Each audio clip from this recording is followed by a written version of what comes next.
Kabuki syndrome is a prototypical Mendelian disorder of the epigenetic machinery.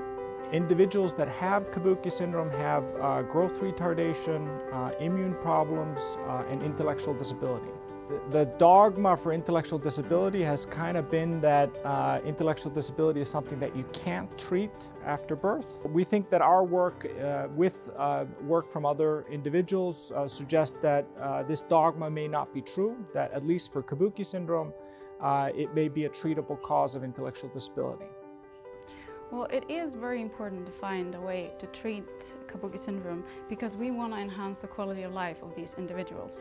So KMT2D is a gene that is a trans-acting regulator of other genes, and it modifies histone methylation and is the main cause of Kabuki syndrome. So if you have a mutation in this gene, you have many downstream effects. In the nervous system, neurogenesis is very tightly regulated. But what we have been observing in neural stem cells, a loss of function in KMT2D leads to this precocious differentiation. We want to understand why that happens. The Bjornson lab has characterized several mouse models of Kabuki syndrome. And we've been able to show that these models have many of the same phenotypes as we see in individuals that have Kabuki syndrome. But we've also found some novel phenotypes, and one of those novel phenotypes has to do with the Peyer's patches. You can see a normal Peyer's patch up here.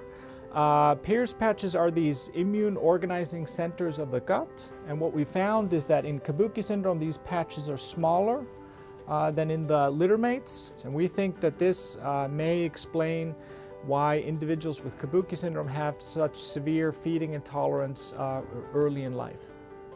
So we have seen that in Kabuki mice the bones are shorter than in their wild-type littermates.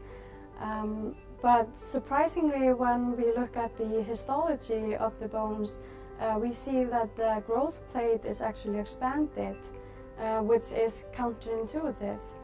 However, we think that this may relate to the fact that KMT2D deficient cells tend to differentiate faster than their wild-type counterparts.